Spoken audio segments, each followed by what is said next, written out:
ताजदारे Medina उस दौर में आए जब बेटियों को जिंदा दबाया जा रहा था, जिंदा दफन किया जा रहा था। जानते हो, इन बेटियों को बचाया है तो मेरे मुस्तफा ने बचाया है। वो दौर जरा देखो जिस दौर के अंदर गुलामों पे तशद्दुद, गुलामों पे जुल्म हो रहा था। उस दौर को जरा देखो जहां गरीबों को सताया जा रहा था, कमजोरों को मारा पीटा जा रहा था। हुजूर की बारगाह में एक सहाबी हैं, कहते हैं या रसूलल्लाह, ए बच्चों कीप क्वाइट। एक सहाबी हुजूर की बारगाह में अर्ज करते हैं, या रसूलल्लाह मुझे दौरे जहालत का एक वाकया याद आता है, दो बातें याद आती हैं। हुजूर, एक बात तो ऐसी है कि जिसको याद करता हूं तो मुझे हंसी आती है, और एक बात ऐसी है जिसे मैं याद करता हूं तो मुझे रोना आता है। दो बातें। जब आप चाहे तकरीर खत्म करवाना, मुझे इशारा कर दे, मैं वहीं तकरीर खत्म कर दूंगा, ठीक है ना? मैं आप पर बोझ नहीं बनना चाहता, जितनी देर आप खुश होकर सुनेंगे उतनी देर सुनाऊंगा। साहबी अर्ज करते हैं, या रसूल अल्लाह, हमें दौरे जहालत की दो बातें याद आती हैं। एक बात याद आती है तो हंसी आती है, एक बात याद आती है तो रोना आता है। मुस्तफा जाने रहमत ताजदारे मदीना ने फरमाया, बताओ वो दो कौन सी बातें हैं कि जब याद करते हो तो एक बात पर हंसी आती है, दूसरी पर रोना आता है। सहाबी अर्ज करने लगे, या रसूल अल्लाह, मुझे दौरे जहालत की वो बात याद आती है जिस पर हंसी आती है कि जब हम ईमान नहीं लाए थे, हम सफर पे जाते थे तो आटे की मूर्तियां बनाकर अपने सफर में साथ ले जाते, अपने आटे के बुत बना लेते थे। कहते हैं या रसूल अल्लाह, आटे की मूर्तियां बनाकर ले जाते थे, उनकी पूजा करते थे, परस्तिश करते थे। आका जब रास्ते में भूख लगती तो वही आटे का बुत, उसी को तोड़कर फिर खाना बना के खा लिया करते थे। कहते हैं कभी उसकी टांग तोड़ के पका के खा ली, कभी हाथ तोड़ के पका के खा लिया, कभी मुंडी तोड़ के पका के खा ली। कहने लगे हुजूर, बड़ी हंसी आती है उस दौर को याद करके, हम कैसे थे, उन्हीं को पूज रहे थे, उन्हीं को तोड़ तोड़ के खा रहे थे। हुजूर ने फरमाया, दूसरी बात कौन सी है जिसे याद करके तुम्हें रोना आता है? अब दिल पे हाथ रख के सुनना ये बात। ताजदारे मदीना ने फरमाया, मेरे दीवानों बताओ जरा, मेरे आशिक बताओ जरा, वो दूसरी बात क्या है? वो दूसरी बात कौन सी है जिसे याद करके तुम्हें रोना आता है? सहाबी कहने लगे, या रसूल अल्लाह, रोना इस बात पर आता है हम कितने बड़े जाहिल थे जब तक आपका दामन नहीं मिला था।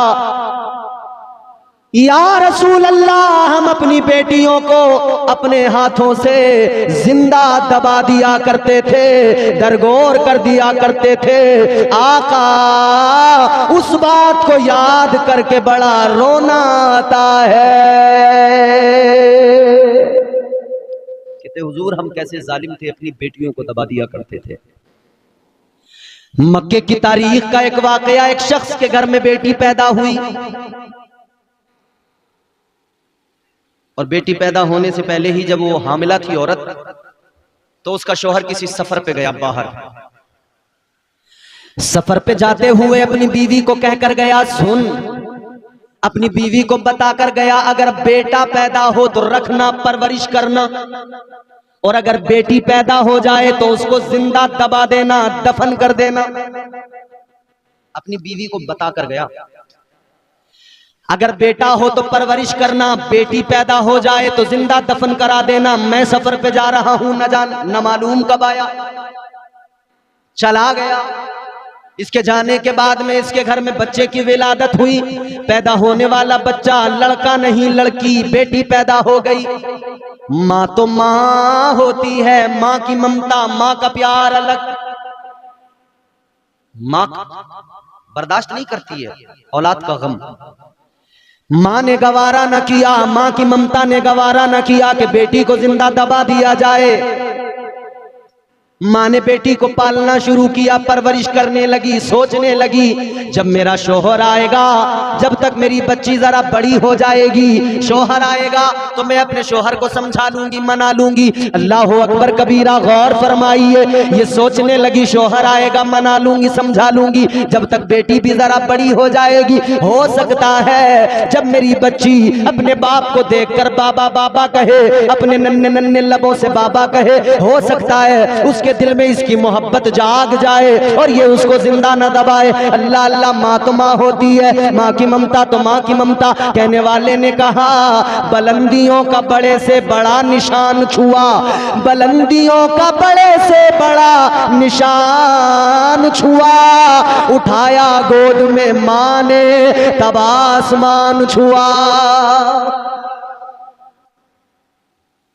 बुलंदी देर तक किस शख्स के हिस्से में रहती है, बहुत ऊंची इमारत हर घड़ी खतरे में रहती है।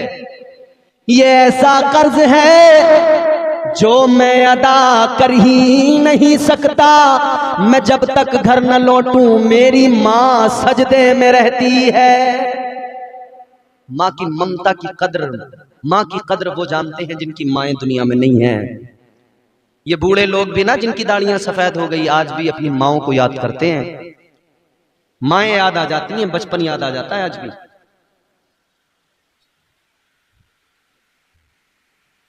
मां क्या होती है? किसी ने कहा कब्र की आगोश में जब थक के सो जाती है मां, तब कहीं जाकर रजा थोड़ा सुकून पाती है मां। मांगती ही कुछ नहीं अपने लिए अल्लाह से, अपने बच्चों के लिए दामन को फैलाती है मां। अपनी आरजुओं का गला दबा देती है, बस जो मांगती है अल्लाह से अपनी औलाद के लिए मांगती है। तो मां की ममता। मां ने अपनी बेटी की परवरिश करना शुरू कर दिया, बच्ची जरा जरा बड़ी होती रही।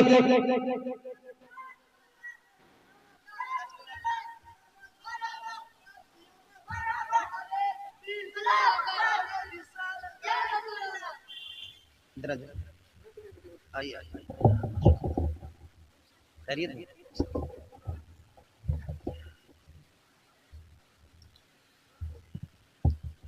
माशाअल्लाह। तो मैं अर्ज कर रहा था कि माँ की ममता तो माँ की ममता है। मेरे बाद में आपको एक और बेहतरीन खिताब सुनना है, आपकी जबान में शायद होगा, बंगला में। अब मैं जल्दी अपनी बात को समेटता हूँ, आप जरा मेरा साथ दीजिए। माँ तो माँ होती है, माँ ने अपनी बच्ची की परवरिश शुरू कर दी। अजीजा ने गिरामी वकार, बच्ची बड़ी होती गई। इधर बच्ची बड़ी हो रही है, उधर उस बच्ची का बाप सफर से वापस लौटने लगा। तवज्जो मेरी तरफ। चचा चचा चचा चचा प्लीज प्लीज। बाप उस बच्ची का सफर से लौट के आया। इधर इस औरत ने सोचा अगर मैंने फौरी तौर पे बच्ची को दिखा दिया तो नाराज हो जाएगा। सोचा पहले छुपा देती हूँ, बाद में धीरे धीरे जहन बनाऊंगी, फिर अपने शोहर के सामने अपनी बच्ची को लाऊंगी। तो बराबर के किसी के घर में अपने पड़ोस में छुपा दिया। शोहर आ गया इसका, ये उसकी खातिर तवाज़ो में लग गई, खिदमत में लग गई। अजीजा ने गिरामी वकार, बच्ची पड़ोस के घर में, लेकिन बच्ची जिस घर में पली बड़ी है वो घर तो उसी का है, पहचान रही है। बच्ची अचानक अपने घर में आ गई। इसके शौहर ने देखा ये बच्ची कौन है जो हमारे घर में आई है। ये कहने लगी हमारे पड़ोस की बच्ची है, ये आ जाती है कभी कभी। शौहर ने नजरअंदाज कर दिया, इसने बच्ची को फिर पड़ोस में पहुंचा दिया। लेकिन बच्ची जिस घर में पैदा हुई, जहां पली बड़ी, वो तो बार बार उस घर में आती। जब वो आती रही, मुख्तसर ये शौहर ने फिर एक दिन मालूम किया ये बच्ची बहुत आती है। इसकी बीवी ने कहा देखो ना कितनी प्यारी बच्ची है, कितनी प्यारी बच्ची है। अल्लाह अल्लाह, ये कहने लगी हमारी भी अगर ऐसी बच्ची होती, इतनी बड़ी हो गई होती। इसके शौहर ने कहा तुझे क्या पैदा हुआ था? कहने लगी मुझे बच्ची हुई थी मगर मैंने दफन करवा दिया था। अल्लाह अल्लाह, तो कहने लगी सुनो अगर हमारी बच्ची होती तो इस वक्त में इतनी बड़ी होती, इतनी प्यारी होती। शौहर कहने लगा बात तो सही है। औरत को लगा कि शायद दिल पिघलने लगा है, शायद मेरे शौहर का दिल नरम होने लगा है।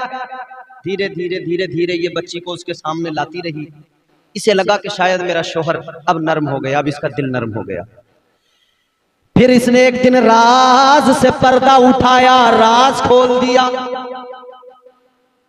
कहने लगी है मेरे शोहर नामदार, ये जो बच्ची आती है ये पड़ोसी की नहीं है, ये प्यारी सी बच्ची हमारी बच्ची है। शोहर कहने लगा तूने तो कहा था, तूने उसको दबा दिया था, दफन करवा दिया था। कहने लगी आपके डर से कहा था, बात ये है मेरे दिल ने गवारा न किया, मैंने बच्ची की परवरिश की। कहती है देखो ना हमारी बच्ची कितनी प्यारी है, आपके पास आती है, आप इसके बाबा को देखती है, आपसे मोहब्बत की तलबगार है। अल्लाह अल्लाह, इस आदमी ने इतना सुना, जल गया, भुन गया, गुस्से में लाल हो गया।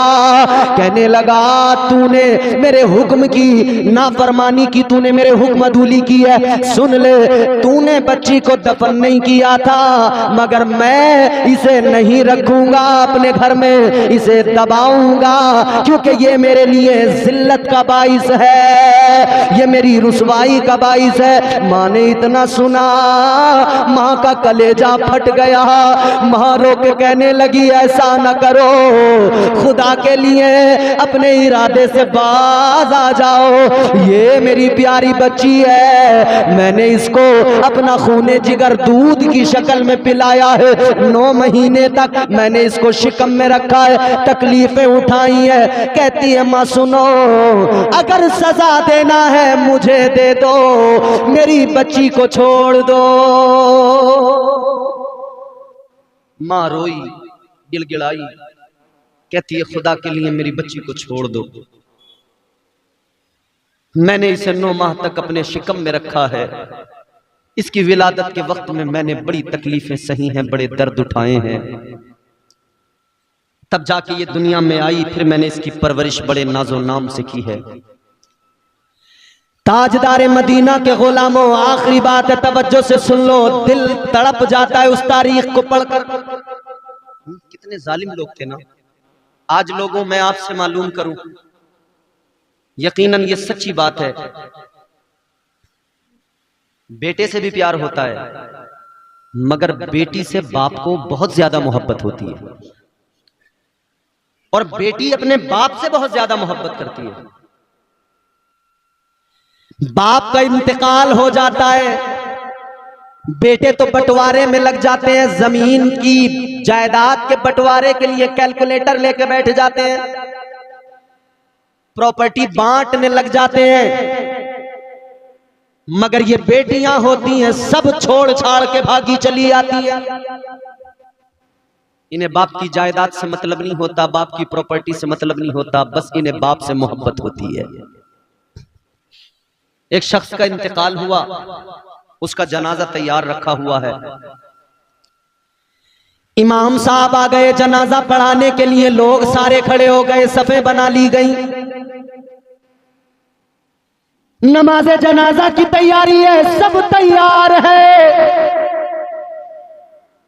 इमाम साहब खड़े हैं मुसल्ले पर, नमाज पढ़ाने को तैयार है कि एक आदमी ने पीछे से कहा इमाम साहब जरा रुक जाओ, अभी नमाज ना पढ़ाना, अभी नमाज जनाजा ना पढ़ाओ। अल्लाह अकबर कबीरा, मेरी तरफ देखो लोगों, जरा गौर से सुनो।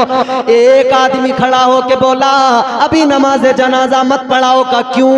वो कहने लगा ये जो इंसान मर गया जिसका जनाजा रखा है, इस पर मेरा कर्ज था, इसका कर्ज मुझे पहले दिया जाए, इसके बेटे कहाँ हैं सामने आए, इस पर जो मेरा कर्ज था वो कर्ज मुझे लौटा दिया जाए, फिर उसके बाद में नमाजे जनाजा पढ़ी जाए। कहता है उससे पहले नमाजे जनाजा नहीं होने दूंगा।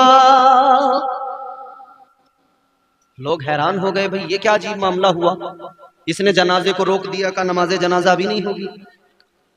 मगर बेटे तो सिर्फ लेना जानते हैं ना, बाप की मिल्कियत से देना थोड़ी जानते हैं। बेटे तमाशा देखते रहे, कोई नहीं आया आगे कि हम अपने बाप का कर्ज देंगे।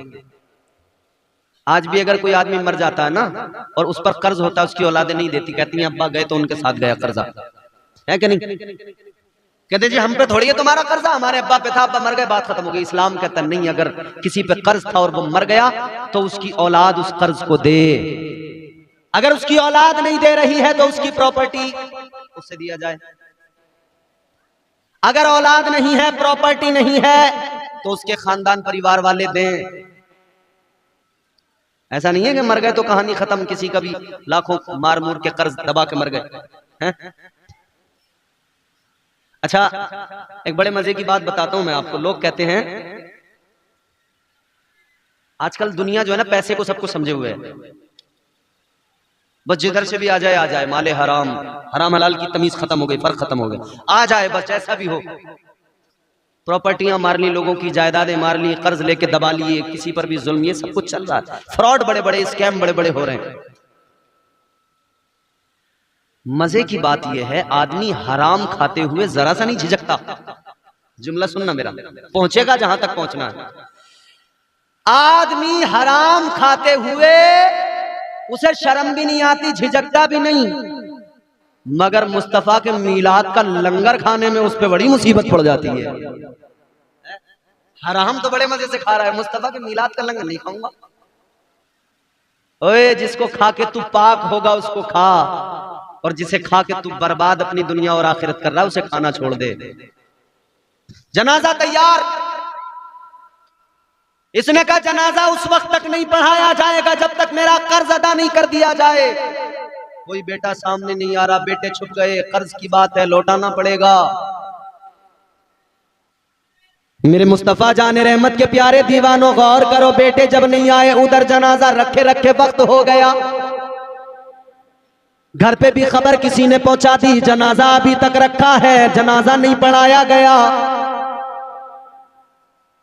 जब घर पे खबर पहुंची तो जिसका जनाजा था उसकी बेटी सर पे दुपट्टा रखे हुए दौड़ी चली आ रही है जनाजे की तरफ, और आके कहती है मेरे बाप के जनाजे को रुसवा न करो, मेरे बाप के जनाजे को यूं यहां रखकर रुसवा न करो। किसका कर्ज है सामने आए, मैं इसकी बेटी हूं। बेटों ने अगर कर्ज अदा नहीं किया तो क्या हुआ, मैं अपना सब कुछ दे दूंगी, अपने बाप के जनाजे को रुसवा नहीं होने दूंगी। कहने लगी मेरा जेवर जो कुछ है सब दे दूंगी, यहां तक अपनी औलाद को बेचकर कर्ज अदा करूंगी, मगर मेरे बाप का जनाजा पढ़ाओ, मेरे बाप के जनाजे को रुसवा न करो। ये बेटी थी, बेटी, बेटे तो छुप गए थे, मगर बेटी आ गई, कहने लगी मेरा जेवर ले लो, मेरा घर मकान ले लो, फिर भी बात न बने, मैं अपनी औलाद को बेच कर दूंगी, मगर अपने बाप का कर्ज अदा करूंगी। मैं बेटी हूं, मेरे बाप के जनाजे को रुसवा न करो। इतना सुना तो वो आदमी खड़ा होके कहता है बीबी अब तू घर चली जा, मैंने तेरे बाप के जनाजे को इसलिए नहीं रोका था कि तेरे बाप पे मेरा कोई कर्ज है, नहीं नहीं। कहने लगा तेरे बाप पर मेरा कर्ज नहीं बल्कि मुझ पर तेरे बाप का कर्ज है, वो कर्ज लौटाने आया था, मैं तो देख रहा था इसका असली वारिस कौन है बेटी, इसके बेटे नहीं आए, तू आई, पता लग गया इसका असली वारिस इसके बेटे नहीं है बल्कि असली वारिस तो इसकी बेटी है।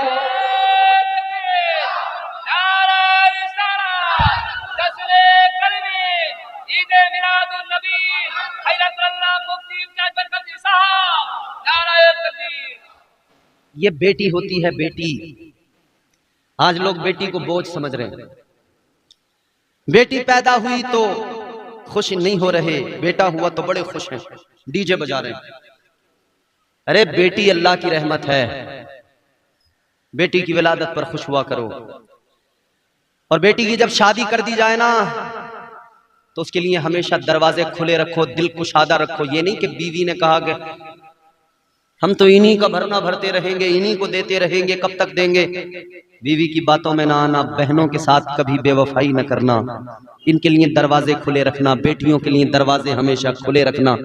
याद रखना, अगर तुम इनके लिए दिल कुशादा करोगे, दरवाजे खोल के रखोगे दिल के और घर के, याद रखना तेरे दरवाजे पे सिर्फ बेटी नहीं आती है, ये 1-2 वक्त का खाना खा के चली जाती है। तू समझता है मेरा खर्च हो रहा है, मगर जान ले तेरे दरवाजे पे सिर्फ बेटी नहीं आती, बल्कि ये आती है तो अल्लाह की रहमतें आती है।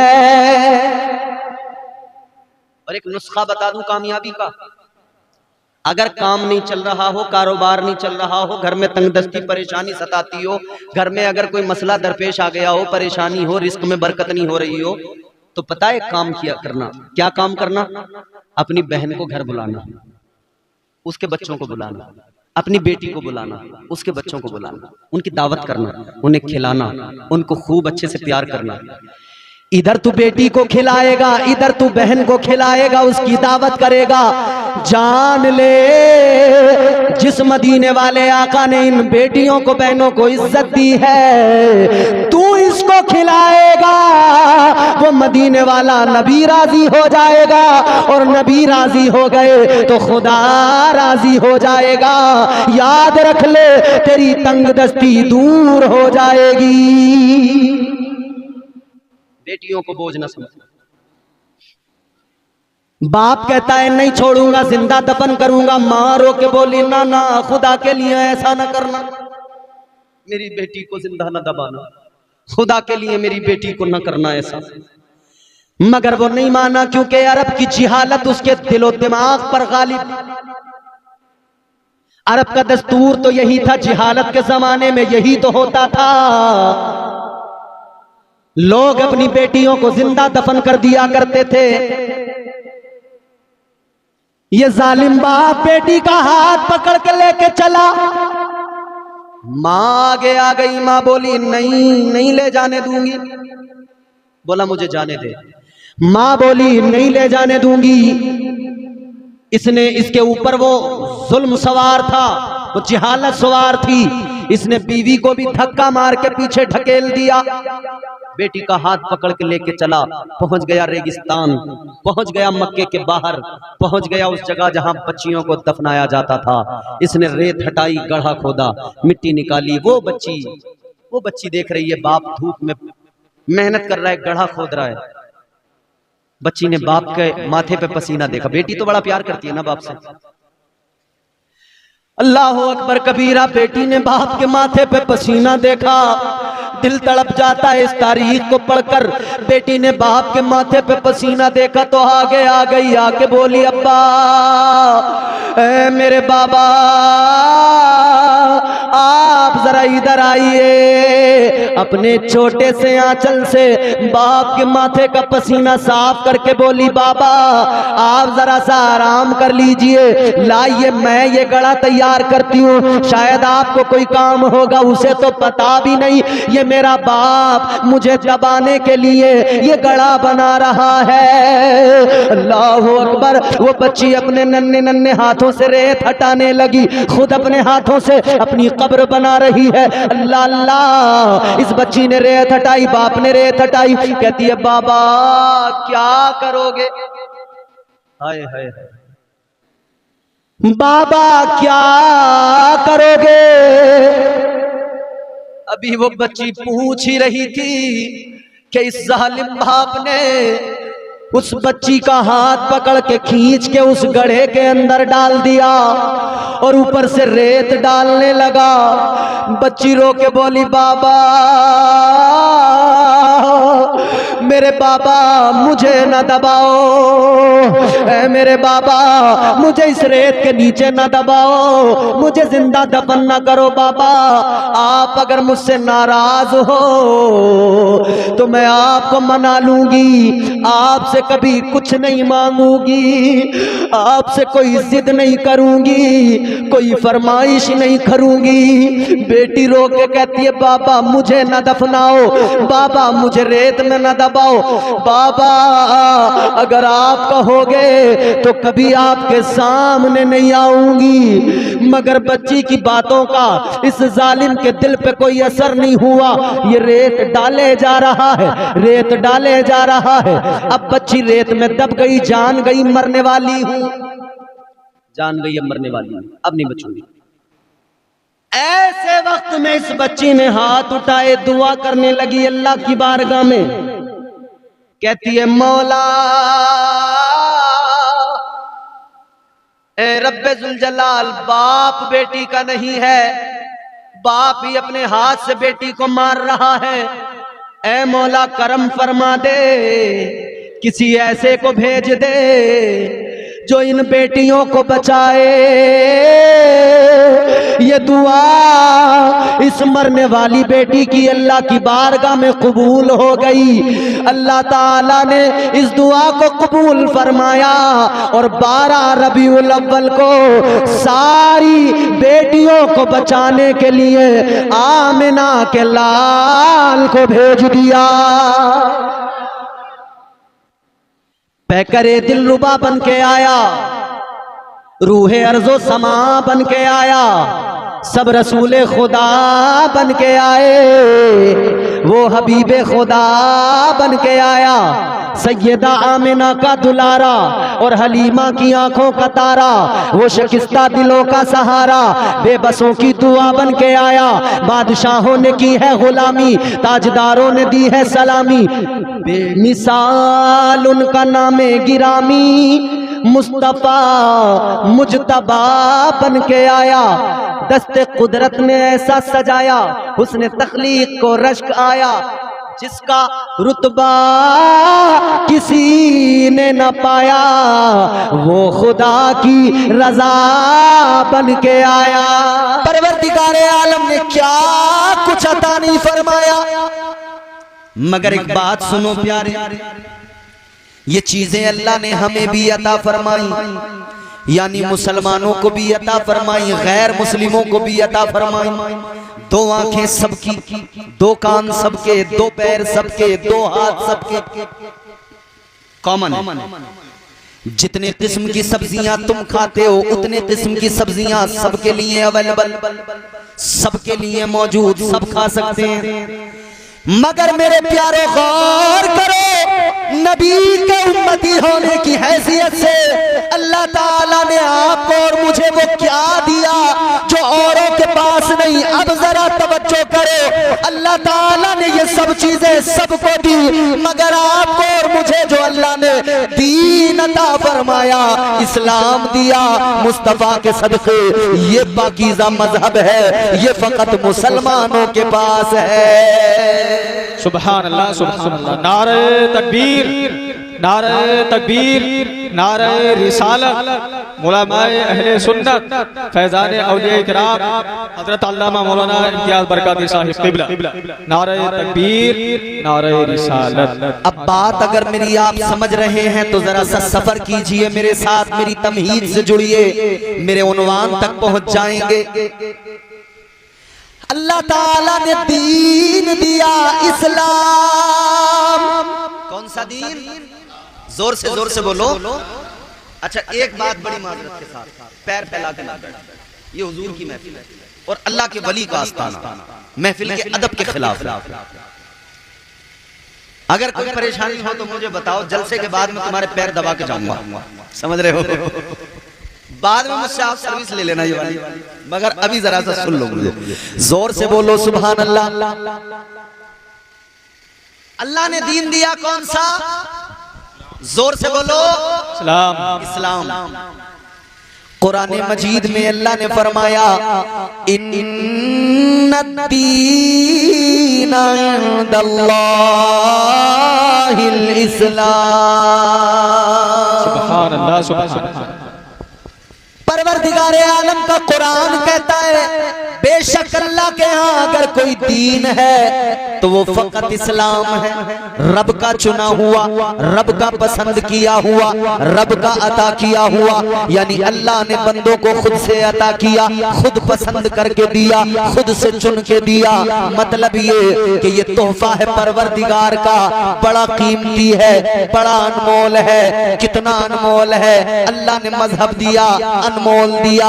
आपको एक बात बताता हूँ, आप अगर कोई कंप्यूटर खरीद के लाते हो तो दुकान वाला कहता है, कंपनी वाला कहता है कंप्यूटर तो लेके जा रहे हो लेकिन वायरस का खतरा भी रहता है, कंप्यूटर में वायरस आ गया ये काम करना बंद कर देगा, सारा सिस्टम खराब हो जाएगा। तो क्या करना चाहिए? कंपनी कहती है एंटीवायरस भी साथ लेकर जाओ। इसका क्या काम है? कहने लगे ये वायरस को पकड़ेगा, वायरस को पकड़ के उसको खत्म कर देगा, वायरस को तुम्हारे सिस्टम में नहीं रहने देगा। पता लगा सिस्टम को बचाना है तो वायरस को निकालना जरूरी है, वरना ये सिस्टम को खत्म कर देगा, ये सिस्टम को बर्बाद कर डालेगा। अब मेरे प्यारो जरा जुमला मेरा सुनो, अल्लाह ने सिस्टम दिया मजहब इस्लाम, मगर खतरा वायरस का था। वायरस आएगा और अपना काम दिखाएगा, तो अल्लाह ताला ने इस्लाम दिया, ये प्यारा सिस्टम दिया, तो अल्लाह ने एंटीवायरस का भी इंतजाम किया। अब सुनो जरा गौर से सुन लो मेरा जुमला, अल्लाह ने सिस्टम कौन सा दिया? दीन दिया। अल्लाह ने जब ये दीन दिया तो एंटीवायरस बनाकर दीन को बचाने के लिए अल्लाह ने बगदाद में मोइनुद्दीन दिया, अल्लाह ने अजमेर में मोइनुद्दीन दिया, परवरदिगार ने दीन दिया तो फिर दिल्ली में निजामुद्दीन दिया। अल्लाह ने दीन दिया तो हम गुलामों को कुतुबुद्दीन दिया, अल्लाह ने दीन दिया तो हम गुलामों को कलियर में अलाउद्दीन दिया। अल्लाह ने प्यारा दीन दिया तो एंटीवायरस बनाकर अल्लाह ने ताजुद्दीन दिया। पता लग गया मजहब जितना प्यारा है उस मजहब इस्लाम को कोई लूट न ले, कोई तेरे मेरे सीने से निकाल न ले। अल्लाह ने इसकी हिफाजत के लिए इन अल्लाह ने अपने वलियों को हम गुलामों को अता फरमा दिया। सुभान अल्लाह, सुभान अल्लाह। नारे तकबीर, नारे तकबीर, नारे रिसालत। उलमाए अहले सुन्नत हजरत अल्लामा इम्तियाज बरकाती साहिब क़िबला, उलमाए अहले सुन्नत फैज़ान औलिया किराम। माशाअल्लाह, बहुत खूब। बात आपको समझ में आ रही है? जी। वली के कुर्ब से कुर्बे हुजूर मिलता है। जी। भाई ये जवान पार्टी जो है ये पूरी छुप के बैठी है पीछे, ये कैमरे वाले की आड़ लेके पनाह लेके बैठे। अरे भाई कैमरे वाले से पनाह न ढूंढो, अल्लाह की पनाह मांगो, शैतान से अल्लाह बचाए। महफिल में आप आए हो तो जरा बोलते रहोगे तो आप भी बेदार रहोगे और आपको एहसास भी होगा कि हम कुछ सुन रहे हैं। जरा दिल लगा के बोलिए सुभान अल्लाह, सुभान अल्लाह। और जोर से जरा ये जवान जितने हैं बोलकर दिखाएं, जोर से बोले सुभान अल्लाह। क्योंकि वो राहत इंदौरी साहब ने कहा था ना, जो तौर है दुनिया का उसी तौर से बोलो, जो तौर है दुनिया का उसी तौर से बोलो, बहरों का इलाका है जरा जोर से बोलो। क्या अब पानी पी के बिल्कुल तैयार होकर बैठना, खुश्की दूर कर लो पहले कि बोलते हुए खुश्की का एहसास ना हो। अभी तो मेरे बाद एक और बेहतरीन किताब आपको समाप्त करना है इंशाअल्लाह ताला, मगर कुछ बातें जरा मेरी गौर से सुनो। जी अता बहुत अच्छे, बहुत अच्छे। वली के कुर्ब से कुर्बे हुजूर मिलता है। वाह वाह वाह। वली के कुर्ब से कुर्बे हुजूर मिलता है, वली के इश्क का बदला जरूर मिलता है। सुभान अल्लाह, सुभान अल्लाह, सुभान अल्लाह। बेशक ये अल्लाह वालों के आस्ताने जो आपको जगह जगह गांव गांव नजर आते हैं, आप क्या समझते हैं ये यूं ही है? अल्लाह ताला ने पूरी कायनात में इन औलिया की जिम्मेदारियां मुकर्रर की, लगाई। सुभान अल्लाह। वली जो होते हैं, वली जो होते हैं ये मत पूछो कि क्या देख लेते हैं, वली जो होते हैं ये मत पूछो कि क्या देख लेते हैं, ज़मीन पर बैठकर अर्शे मुअल्ला को देख लेते हैं। और जो है ईमान के अंधे उन्हें कैसे नजर आए, जो अहले बैत के गुलाम हैं वो अजमेर से मदीना देख लेते हैं। सुभान अल्लाह। अल्लाह ने जिम्मेदारियां मुकर्रर की कि तुम्हारा काम ये है कि निज़ाम इस्लाम दुनिया में नाफिज करो और बंदों के दीन और ईमान की हिफाजत करो। शैतान बंदों को बहकाने आएगा क्योंकि उसने अल्लाह ताला की बारगाह में ये वादा कर लिया और रब से इजाजत भी ले ली। उसने अपना काम जो उसने कहा था अल्लाह से वो करता है। मगर मेरे अजीजों एक बात जरा गौर से सुनो, जब अल्लाह ने शैतान बनाकर मरदूद बनाकर उसको निकाला, बड़ा इबादत गुजार था, बड़ा बड़ा सजदे करने वाला, फरमाया गया अगर शैतान के सजदों को रूए जमीन पर फैलाया जाए तो जमीन पर कोई जगह बाकी न रहे। इतने सजदे शैतान ने किए, इतने सजदे करने वाला, इतने सजदों के बावजूद अल्लाह ने उसे मरदूद बना दिया, लानत का तोक उसके गले में डाल के निकाल दिया। मगर निकलते हुए अल्लाह की बारगाह से कहने लगा, ऐ परवरदिगार तूने मुझे मरदूद बना दिया, तूने इंसान की वजह से मुझे मरदूद बना के निकाल दिया, या अल्लाह लानत का तौक तूने मेरे गले में डाल दिया। ऐ परवरदिगार तेरी बारगाह में मैं भी एक वादा कर रहा हूँ, या अल्लाह जा तो रहा हूँ, ज्यादा दूर नहीं जाऊंगा। अल्लाह ने फरमाया कहाँ जाएगा? किशनपुर गांवड़ी वालों जरा रब का कुरान सुन लो, अल्लाह का फरमान सुन लो। अल्लाह अकबर कबीरा। अल्लाह ने कुरान में बंदों को बताया कि जब शैतान जाने लगा तो जाने से पहले कहने लगा, या अल्लाह तेरे बंदों को जरूर बहकाऊंगा, या अल्लाह तेरे बंदों को राहे हक से हटाऊंगा। अल्लाह ने फरमाया क्या करेगा? कहने लगा ज्यादा दूर नहीं जा रहा हूँ। कहाँ जा रहा है? कहने लगा लअक़ूदन्न लहुम सिरातकल मुस्तक़ीम। कहने लगा या अल्लाह ज्यादा दूर नहीं जाऊंगा, सिराते मुस्तकीम पर बैठ जाऊंगा, तेरे बंदों को बहकाऊंगा, जो तेरी राह के मुसाफिर बनेंगे उनको मैं बहकाऊंगा। परवरदिगारे आलम ने फरमाया ओ मरदूद शैतान जा, जोर लगा, कोशिशें कर ले, मगर इतना याद रखना जो मेरे होंगे, जो मुझसे प्यार करते होंगे, जिन्हें मेरा कुर्ब मिलेगा, तू लाख बहकाएगा मगर वो ना खुद बहकेंगे ना वो अपनों को बहकने देंगे,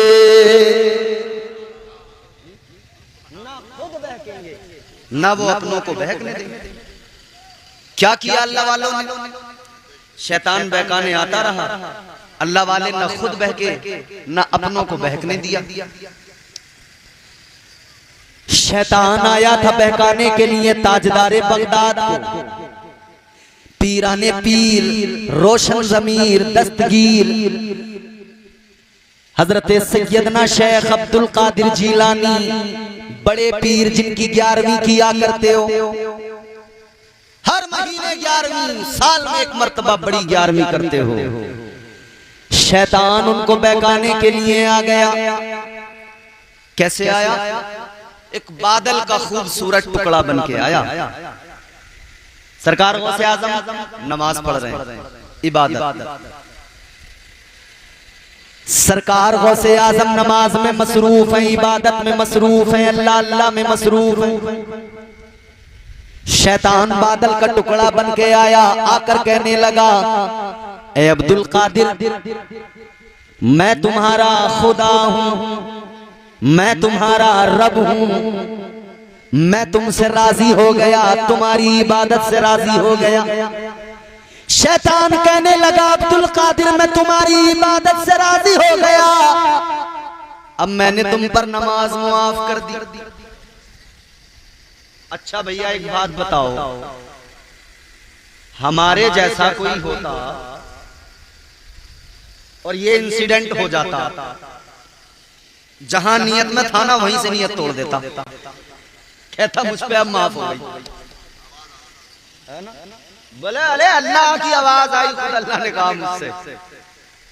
और तुमने देखा नहीं है जुम्मा जुम्मा 8 दिन होते हैं कहीं कव्वालियों में डांस करते हुए, और 8वें दिन ही कहते हैं मुझ पे तो नमाज माफ हो गई, मैं तो तरीकत वाला आदमी हूं। नमाज माफ हो जाती है, रोटी खाना माफ नहीं होता। ये बात समझ में नहीं आई।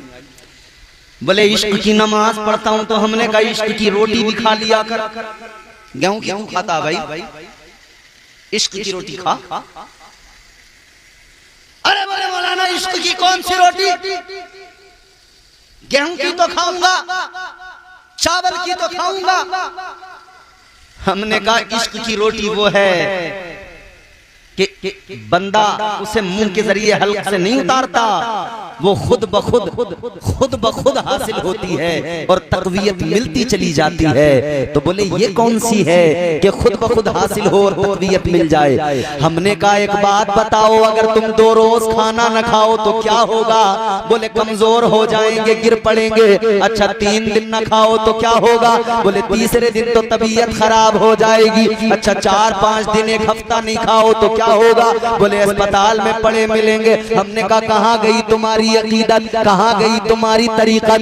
1 हफ्ता खाना छोड़कर अस्पताल पहुंच जाओगे। मैं बताता हूँ तरीकत क्या है, समझ ले मेरे प्यारे।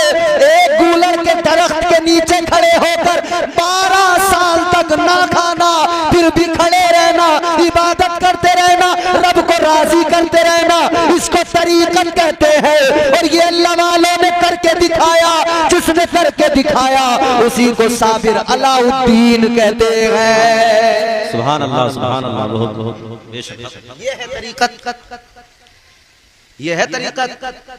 पानी वालों भाई साहब बहुत सवाब कमा लिया अब तुम, अब बैठ जाओ। वैसे भी हम करबला में नहीं है, ऐसा तो है नहीं। पानी तो बहुत है अल्लाह के करम से। करबला वालों ने प्यास बर्दाश्त कर ली और दुनिया को पानी के जखीरे अता फरमा दिए। ये है तरीकत, ये है मोहब्बत, ये है इश्क। मगर आज वालों का इश्क समझ में नहीं आता, इनका इश्क मुकाबले में ही जागता है। बोले इसके अलावा हमारा इश्क नहीं जागेगा। कौन आएगा। बोले वो छबड़ा वाला आएगा। कौन सा। बोले वो जो मोटा कर लेता गाल पान खा के। उधर से ढोलक पटकी गई, इधर से ये झूमा नाच। ईमानदारी से बताओ, कुरान में, हदीस में, किसी बुजुर्ग के किसी अखवाल में कहीं अगर ऐसा हो लिखा हुआ, पूरी दुनिया का कोई आए और साबित करे कि कहीं लिखा हुआ या किसी अल्लाह वाले के अमल से साबित हो कि भाई ये मुकाबले करो और इसमें बहुत फायदा पहुंचेगा। नहीं ना। अच्छा अकल तो कहती है ना कुछ अपनी। अल्लाह ने अकल दिए, सोचने समझने का मादा दिया। तुम्हारी मस्जिद का इमाम अगर इश्क मोहब्बत के अशार सुनाने लगे, गजलें गाने लगे तो क्या कहोगे। भले इमाम तो आवारा हो गया, छुट्टी करो इसकी इमाम की। इमाम अगर गजलें गाने लगे तो इमाम आवारा, छुट्टी कर दो। तो फिर ये बता कि तू इमाम के हुजरे तक में, इमाम मस्जिद में खड़ा हो, दरवाजे पे खड़ा हो, रास्ते में खड़ा हो, वहां गजल मुकाबला बर्दाश्त नहीं, तो किसी अल्लाह वाले के दरबार में कैसे तुम्हें बर्दाश्त हो जाता है। आप दीनी काम करने चले हैं तो इमाम दीनी काम ही तो करता है, नमाज पढ़ाता है, बच्चों को पढ़ाता है, कुरान पढ़ता है, तिलावत करता है, फातिहा पढ़ता है। तो या तो ये तय कर लो कि भाई साहब अगर दरगाह पे होंगी कव्वाली तो इमाम साहब भी उसमें बैठेंगे, वो भी कव्वाली करेंगे। तो आपके फिर ये हो गए इमाम साहब करेंगे मुकाबला।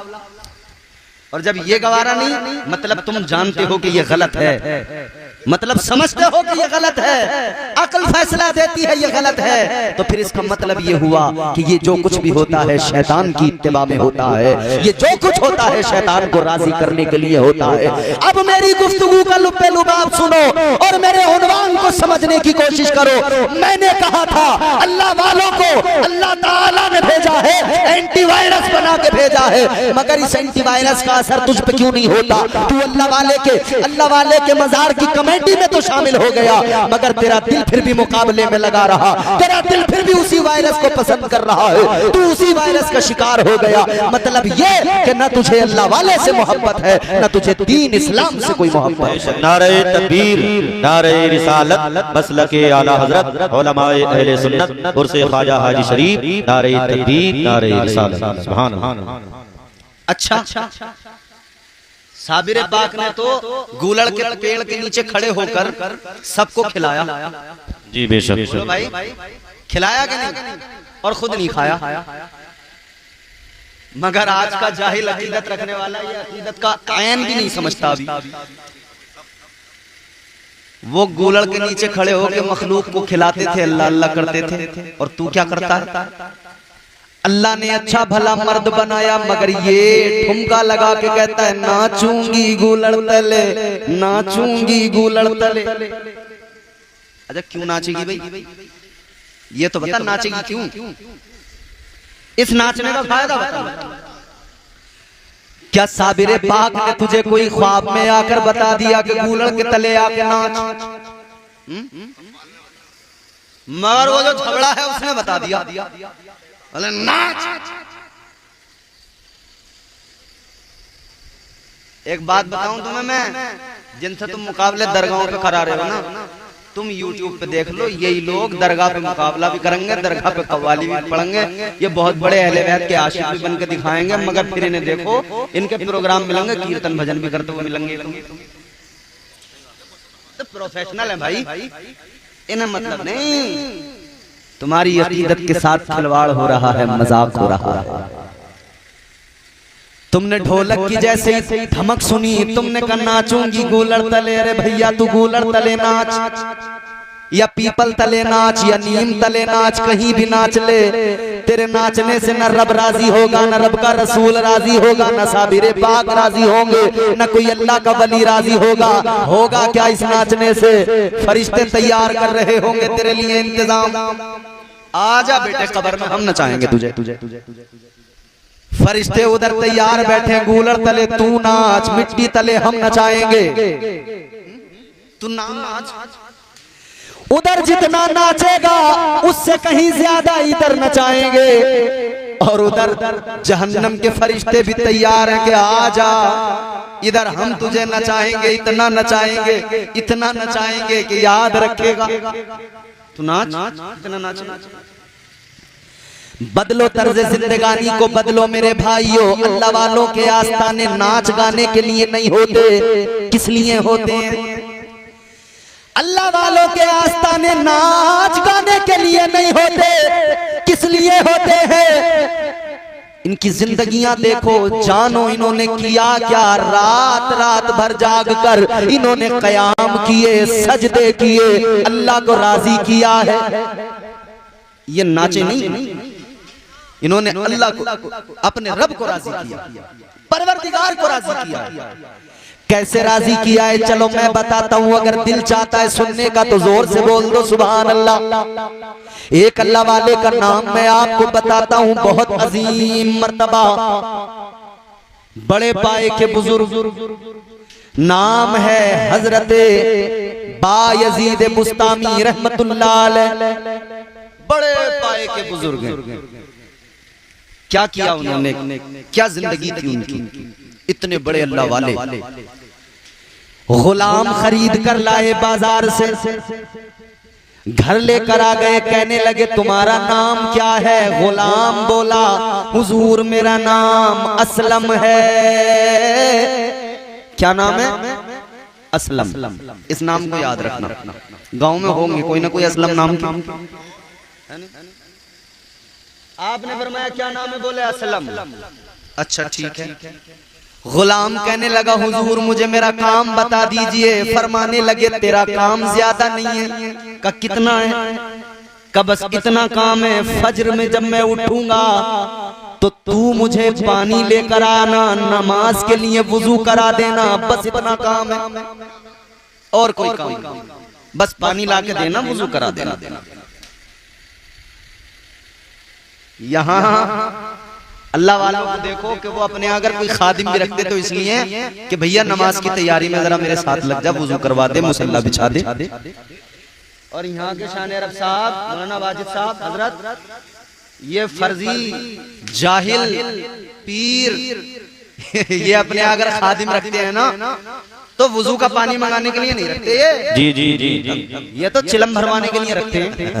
बेटे जरा सावन का धुला हुआ लेके आ और भर दे मेरी चिलम में। और चिलम पकड़ के जो खींचता है ना, पहले 2-3 मरतबा धीरे धीरे और फिर इतना लंबा खींचेगा कि पेट अंदर पेशाब बाहर।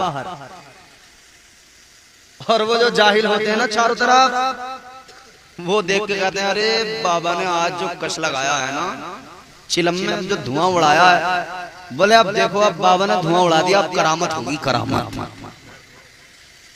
क्या करामत? अबे इसे होश नहीं आ रहा, सांस सीधा नहीं पड़ लिया, खांसते खांसते मरा जा रहा है, इसके फेफड़े निकलने को बाहर तैयार हैं, तू कह रहा करामत होगी? ये जितने दिन जी जाए ये बहुत बड़ी करामत है। इसका इसकी एक एक पसली तो गिनने में आ रही, नंगा बैठा इतना सा कपड़ा लपेटा हुआ, मक्खियां भिनक रही हैं, अपना शऊर नहीं, होश नहीं। जिहालत उरूज को पहुंच चुकी है। और अफसोस की बात यह है आज जिहालत इस कदर उरूज को पहुंची है कि अल्लाह वालों के आस्थानों को लोगों ने जिहालतों के अड्डे की तरह बना दिया है। अल्लाह रहम फरमाए इस कौम पर, इस उम्मत पर। ये बहुत बड़ी ज्यादती है अपने ऊपर, ये बहुत बड़ी ज्यादती है। यकीनन ये अल्लाह वालों की बारगाहें इसलिए नहीं होती है कि यहाँ मुकाबले कराए जाएं, यहाँ बैठकर धुने लगाए जाए, यहाँ चिलम के धुएं उड़ाए जाए। ये अल्लाह वालों के आस्थाने इसलिए थे, यहाँ आओ, जियारत करो, फैज पाओ और यहाँ आकर इनके वसीले से दुआएं मांगो और इनकी जिंदगियों को देखकर अपनी जिंदगियों को बेहतर बनाने की कोशिश करो। अगर बेनमाजी हो, अल्लाह वाले की जिंदगी को देखकर नमाजी बन जाओ। अगर कुरान की तिलावत नहीं करते हो, अल्लाह वाले की जिंदगी को देखकर कुरान की तिलावत करने वाले बन जाओ। अगर बेअमल हो, अल्लाह वाले की जिंदगी को देखकर बाअमल बन जाओ, मुत्तकी बन जाओ। बेशक सुभान अल्लाह, बहुत ये इनकी जिंदगी बहुत बेहतरीन पैगाम। फरमाया कि बस काम इतना है कि वुजू कराना, फजर में एक मरतबा, फिर तेरा कोई काम नहीं। खुश हो गया भाई, ज्यादा लंबा काम ही नहीं है मेरा, बस फजर में वुजू कराना है और कुछ नहीं। बोला ठीक है वुजू। हजरत बायज़ीद बुस्तामी ने फरमाया ये खानका है जहां दिल चाहे रह लो, जो कमरा अच्छा लगे उसमें कयाम का। ठीक है। दिन गुजर गया, रात आ गई। नारे तकबीर, नारे रिसालत, मसलके आला हजरत, मसलके आला हजरत, उलमाए अहले सुन्नत, हजरत मौलाना इलियास कादरी साहिब क़िबला, हजरत अल्लामा मौलाना इलियास कादरी साहिब क़िबला। नारे तकबीर, नारे रिसालत। बहुत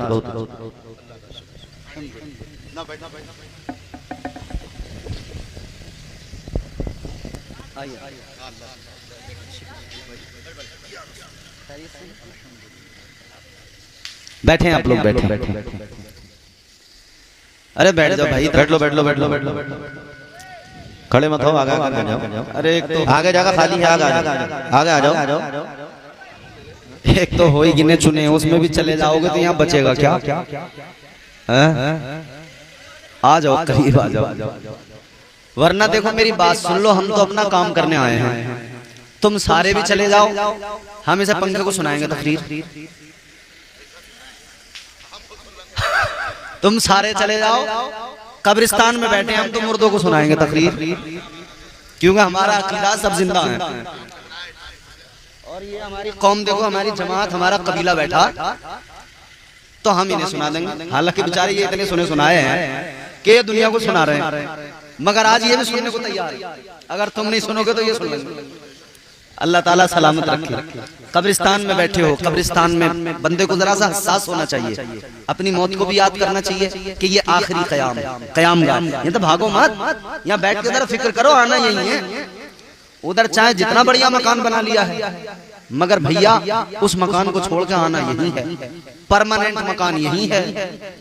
तुमने 100 बीघा जमीन खरीद ली, तुमने बेहतरीन आलीशान टाइल्स पत्थर लगवा के घर बना लिया, जो चाहो कर लो, 1 बीघे की हवेली बना लो, 2 बीघे की हवेली बना लो, मगर जिस दिन सांस रुक गई हवेली औलाद की हो गई, तुम्हें बस 2 ही गज जमीन मिलेगी। समझ रहे हो, उससे ज्यादा कुछ नहीं है। अब जरा गौर करें, तवज्जो करें। मैं अर्ज कर रहा था काम कितना बताया कि भैया काम इतना है कि तुम्हें वुजू कराना, जिस कमरे में चाहो रह लो। ठीक है हुजूर। रात जब आई तो गुलाम ने सोचा कि भाई मैं कहां पे सोऊं। गुलाम सोचने लगा अगर मैं किसी कमरे में जाकर सो गया तो ये भी हो सकता है कि फजर में उठ ना पाऊं, सोता ही रह जाऊं। अगर सोता रह गया तो मेरा काम ही कितना है, बस वुजू कराना, अगर वो भी नहीं करा पाया तो क्या मतलब मेरे यहां होने का। जाहिर सी बात है। अच्छा वो वक्त ऐसा होता है फजर का कि जरा नींद भी सुहानी सी आ जाती है, वो शैतान भी जरा सा उस टाइम पे आकर सहला देता, पुचकार देता कि सो जा यार। अरे सो जा, कहां उठे यार। और खुद उठे ना उठे लोग, मगर बस ये पता लग जाए कि इमाम साहब नहीं उठे आज, और खैर थोड़ी है। 5 मिनट अगर किसी दिन जमात में लेट हो गए, इमाम साहब की आंख जरा देर से खुली, ये 5 मिनट अजान देर में हो गई, तो नमाजी तो कुछ नहीं कहेंगे। जितने बेनमाजी होंगे नीम की लकड़ी मुंह में लिए हुए और मस्जिद के आगे तहमत बांधे हुए खड़े होंगे। कोई कोलगेट कर लिया, कोई नीम की लकड़ी रगड़ लिया दांतों पे, बोले भाई आपका समझ में नहीं आ रहा है। आए दिन का यही है, फजर में उठी न रहे और पूछोगे भाई तू जो आया है दांत रगड़ता हुआ, अभी तू कब उठा? तू तो इमाम के बाद उठा। जैसे तू इंसान है वैसे इमाम इंसान है, तुझे अगर इतनी टेंशन है तो आके उठा देता इमाम को, खुद उठेगा नहीं। पूरा काम बिस्तर पे लेटे लेटे चाहिए तुझे तैयार। गौर फरमाइए अजीजाने गिरामी उल कद्र, गुलाम सोचने लगा अगर मैं किसी कमरे में जाकर सो गया तो ये हो सकता है कि मेरी आंख ना खुले। तो ख्याल आया ऐसा करता हूं, हजरत के हुजरे के दरवाजे पे बिस्तर लगाए लेता हूं, मैं भले ना उठ सकूं मगर फजर का वक्त होगा हजरत तो उठेंगे, और जब ये दरवाजा खोलेंगे तो मैं दरवाजे पे, ये मुझे उठा देंगे, मैं खुद ब खुद उठ जाऊंगा। अच्छा ट्रिक बड़ी अच्छी है, मैंने आजमाई। मैं जब इमामत करता था और जलसे से किसी दिन लेट पहुंचा और सोने का टाइम है नहीं और नींद आ रही है और डर यह है कि अगर सो गया तो फजर में उठ नहीं पाऊंगा, तो मैं उस दिन चारपाई मस्जिद के गेट पे डालता, जो पहला आदमी आएगा वो आके मुझे उठा। तो इमाम साहब यहाँ अगर हैं तो ये ट्रिक बहुत अच्छी है, इसका ध्यान रखा जाए। जिस दिन लगे कि फजर में उठने में कोई दिक्कत हो सकती है, उस दिन मस्जिद के दरवाजे पर सो जाओ चारपाई डाल के, जो पहला आदमी आएगा वो आके तुम्हें उठाएगा।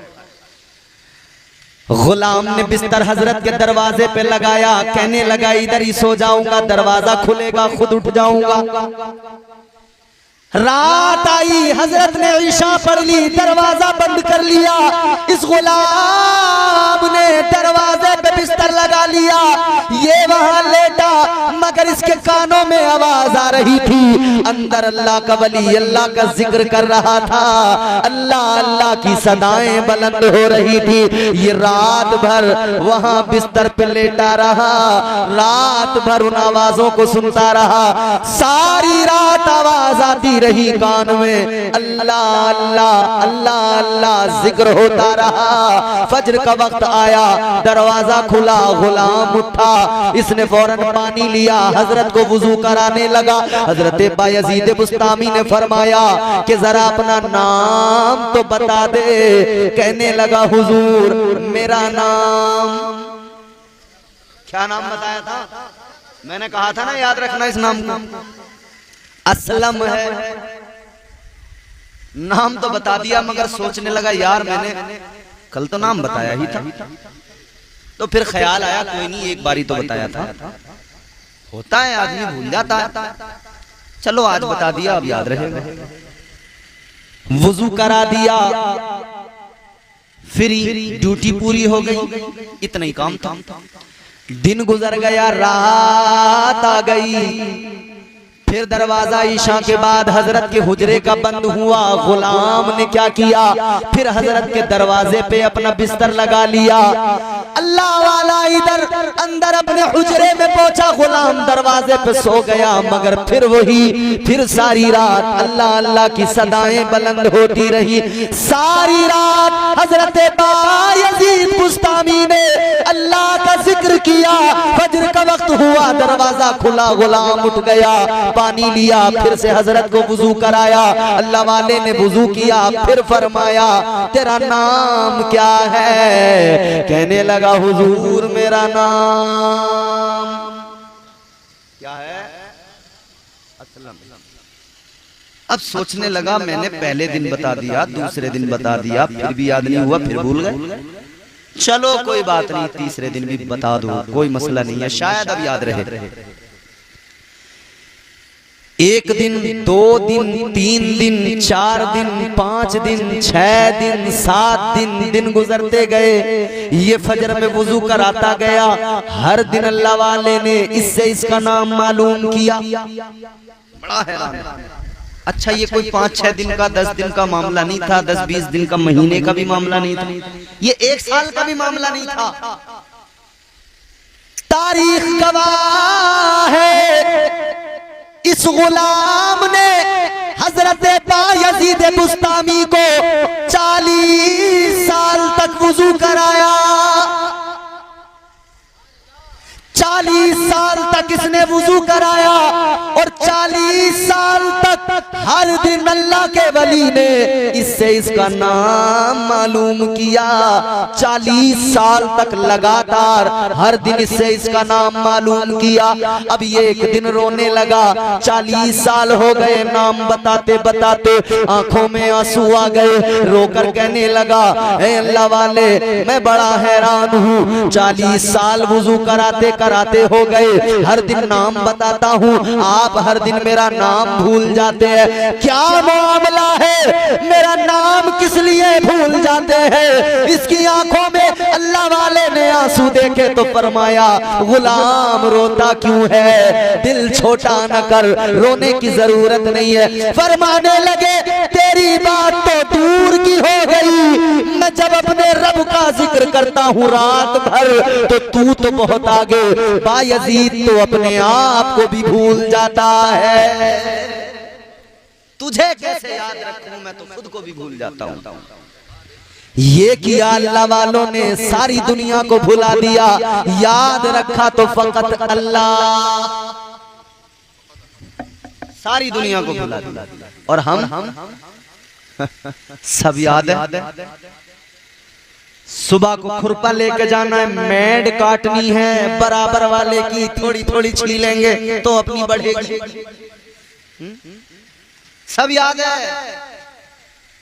चीटिंग बाजी कैसे करनी है सब पता है। किसी से कर्ज कैसे रोती हुई सूरत बना के लेना है सब पता है। और जब वो वापस मांगे तो कैसे आंखें दिखानी है सब पता है। मगर बस यही नहीं पता कि हमारा मकसद हयात क्या है। अल्लाह ताला ने किस लिए दुनिया में भेजा है, भेजने का मकसद अल्लाह ने कुरान में बयान किया। फरमाया वमा खलक़तुल जिन्ना वल इंसा इल्ला लियअबुदून। अल्लाह ताला का कुरान कहता है हमने इंसान को, जिन्नात को अपनी इबादत के लिए पैदा किया है। किस लिए? बोलो भाई बोलो। इबादत के लिए। जोर से बोलो किस लिए? अल्लाह ने तो कुरान में ये फरमाया कि इबादत के लिए पैदा किया है। तो इबादत जरूरी है, मुकाबला जरूरी? मुकाबला जरूरी होता तो अल्लाह कुरान में कहता कि मैंने बंदो तुम्हें मुकाबला कराने के लिए भेजा है। नहीं कहा ना, इबादत को कहा अल्लाह ने। तो मतलब ये है कि वो काम करो जिसका अल्लाह हुक्म दे, जिसका महबूबे खुदा हुक्म दे। वो काम न करो जो शैतान की इत्तिबा के जुमरे में आते हैं। ये तमाम काम शयातीन उकसाते हैं, बहकाते हैं और हम बस उसी बहकावे में ये सारे काम करने लग जाते हैं। इन कामों में देखो तो बड़े आगे मिलेंगे, डांस पार्टी में आगे मिलेंगे, मुकाबलों में आगे मिलेंगे। बोले कौन आया शरीफ परवाज, ओहो कौन आया, बोले साकिब आ गया, फलाना आ गया, डिमाका आ गया। सुनने वाली है पूरी रात भीड़ कम नहीं हो रही मियाँ, चारों तरफ से नोट लुटाए जा रहे हैं। कव्वाल पर जरा सा पढ़ दे, पूछो मत। मगर अजीब बात है क्या जमाना आ गया, संजीदगी खतरे में है, खुदनुमाई का चलन है, सादगी खतरे में है, सर छुपाती फिर रही है आबरू इस दौर में, सर छुपाती फिर रही है आबरू इस दौर में, या इलाही कर मदद पाकीज़गी खतरे में है। फजूल कामों में लगे हुए हैं मगर जो असल मकसद हयात है उसको भुला बैठे। और वही मकसद हयात बार बार अल्लाह के वलियों ने याद दिलाया, बंदो इबादतें कर लो, बंदो अल्लाह का जिक्र कर लो, बंदो रब को राजी कर लो। क्या होगा इबादतें करने से, क्या होगा रब को मनाने से, क्या होगा रातों को सजदे करने से, रातों को कयाम करने से। तो फिर कुरान कहता है अगर तुम ऐसा करोगे तो अल्लाह का कुर्ब मिल जाए, अगर ऐसा करोगे तो रब तुमसे राजी हो जाएगा, अगर ऐसा करोगे तो जन्नत के हकदार बन जाओगे, अगर रब को मनाओगे तो जन्नत के हकदार बन जाओगे। तो काम वो करो जिसकी शरीयत इजाजत देती है, काम वो करो जिसकी दीन इजाजत देता है। ये नाच गाने छोड़कर कुरान की तिलावत करने पर जरा सा फोकस कर लो। याद रखना परेशानियां जितनी हो तुम कुरान की तिलावत करने वाले बन जाओ, सारी मुश्किलें दूर भाग जाएंगी। जितनी ज्यादा तकलीफें हो तुम अपने रब की बारगाह में सर झुकाने वाले बन जाओ, सारी परेशानियां दूर हो जाएंगी। मुश्किलें चाहे जितनी हो तुम अपने रब को मनाने में लग जाओ, रब को राजी कर लिया सारी मुश्किलें दूर हो जाएगी, अल्लाह राजी हो जाएगा। याद रखना जिससे अल्लाह राजी हो जाता है अल्लाह ताला उसी को अपना कुर्ब अता फरमा दिया करता है। अब इसमें एक बात और अहम इख्तितामी गुफ्तगू में, अपनी गुफ्तगू के इख्तिताम पर ये बात अर्ज किए देता हूँ, गौर से सुन लीजिए। इसमें तरबियत का बहुत बड़ा दखल है। मैं जो करूंगा मेरा बेटा वही करेगा, मैं जो करूंगा मेरा बेटा करेगा, उसमें असर आएगा। आपने देखा होगा जब घर में नमाज पढ़ो मुसल्ला बिछाकर तो बच्चे देखते हैं तो कभी मुसल्ले के आगे कभी बराबर से खड़े होकर वैसा ही करते हैं जैसा बाप कर रहा होता है, बेटा वैसा ही करता है ना।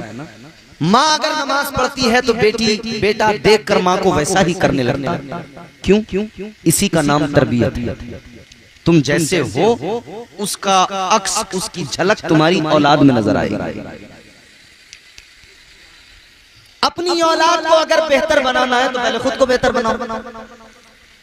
अब शिकायत तो यह है कि साहब बच्चे फरमाबरदार नहीं है। कैसे होंगे? बच्चों से फरमाबरदारी की तमन्ना, कभी सोचा कि हम फरमाबरदार हैं? जब मैं रब का फरमाबरदार नहीं तो मेरा बेटा मेरा फरमाबरदार कैसे हो सकता है? पहले खुद को रब का फरमाबरदार तो बना। अल्लाह ने जो अहकामात नाफिज किए उन पर अमल करने वाला तो नमाजी बन, तिलावत करने वाला बन, कुरान पढ़ने वाला पढ़ाने वाला बन। फिर देखना कैसे इनकलाब आएगा। तू बड़ों की इज्जत करने वाला बन, छोटों पे शफकत करने वाला बन, माँ बाप की खिदमत करने वाला बन। खुद ने तरबियत अच्छी नहीं की, नतीजा क्या निकला? आज औलाद माँ बाप को सता रही है। मगर मेरे अजीजों इतना याद रखना, किसी भी वली की जिंदगी को गौर से देखोगे, किसी भी वली की जिंदगी पे गौर करोगे, आपको अल्लाह वालों की जिंदगियां मशाले राह नजर आएंगी हर एतबार से। मैंने आपको हजरत बायजीद बुस्तामी का जिक्र सुनाया, कैसे मिला ये मर्तबा। एक दिन अल्लाह की बारगाह में अर्ज कर रहे थे, आंखें अश्कबार थी, कह रहे थे मेरे मौला तेरे भी मुझ पर हुकूक हैं और घर में बूढ़ी माँ है उसके भी मुझ पर हुकूक हैं। अब माँ का किरदार यहां समझने की कोशिश करें। माँ कैसी? या अल्लाह तेरे भी मुझ पर हुकूक है, मेरी माँ के भी मुझ पर हुकूक है, मौला मैं क्या करूं? मैं तेरे हुकूक अदा तो करता हूं, मगर माँ के हुकूक की वजह से जितना मुझे करना चाहिए उतना नहीं कर पाता। माँ ने ये बात सुन ली तो वो एक वली की माँ थी। आज की माओ की जैसी माँ नहीं थी, एक अल्लाह वाले की माँ थी। कहने लगी, बेटे बायजीद, ये जो दिल में तेरे तड़प है,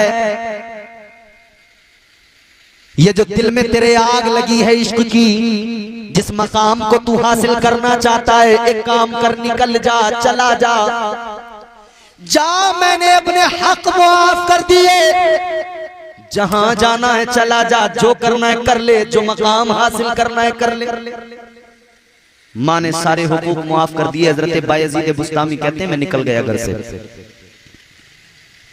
2-4 हफ्ते 2-4 महीने नहीं, फरमाते 12 साल तक मैं इबादत और रियाजत करता रहा, दुनिया से ला ताल्लुक हो गया। 12 साल तक अपने रब की बारगाह में सर झुकाता रहा। 12 साल गुजार दिए अल्लाह अल्लाह करते करते, न कपड़ों का होश, न बालों का होश, न अपना होश, बस अल्लाह अल्लाह अल्लाह अल्लाह। कहते हैं 12 साल गुजर गए। 12 साल के बाद में एक मर्तबा गुजरता हुआ अपनी बस्ती से गुजरा तो ख्याल आया, चलो माँ की खैरियत मालूम करते जाएं, चलो माँ को मिलते हुए जाएं। दरवाजे पे पहुंचे, दरवाजे पे दस्तक दी। दरवाजे पे हजरत बायजीद बुस्तामी ने दस्तक दी। हाँ, पहुंचे हैं दरवाजे पे, रात का वक्त है, रात में पहुंचे। तो अब ख्याल आया, मैं दरवाजे पे अगर दस्तक दूंगा तो मेरी माँ बूढ़ी है, कमजोर है, 12 साल पहले छोड़ के गया था, वो और कमजोर हो गई होगी। ख्याल आया, बूढ़ी माँ है दरवाजे पे, अगर रात में दस्तक दूंगा मेरी माँ बिस्तर पे लेट गई होगी, दरवाजा खोलने के लिए उठकर आएगी, उसको तकलीफ होगी, आएगी दरवाजा खोलेगी फिर वापस जाएगी, तकलीफ होगी। तो सोचा चलो दस्तक नहीं देता, ठहर गए। कहते हैं मैंने सोचा मैं इंतजार कर लेता हूं, आधी रात गुजरेगी तो मेरी माँ उठ जाएगी, क्योंकि मेरी माँ तहज्जुद पढ़ती है, तहज्जुद के लिए माँ उठेगी। तो बस फिर उसी वक्त में मैं दरवाजा खुलवा लूंगा माँ से। बहुत गौर से सुने, आखिरी बात बड़ी लतीफ बात है। रात भर दरवाजे पे रहे, दरवाजे पे खड़े रहे, दरवाजे पे दस्तक न दी। फिर वो रात का आखिरी पहर आया, आपने देखा घर की नाली से अंदर से पानी बह रहा है। समझ गए माँ बेदार हो गई, तहज्जुद के लिए उठ गई, वुजू कर रही है। तो अब दरवाजे पे दस्तक दी, दरवाजा खटखटाया। माँ ने अंदर से कहा, बायजीद रुक जा, ठहर जा, अभी दरवाजा खोलूं।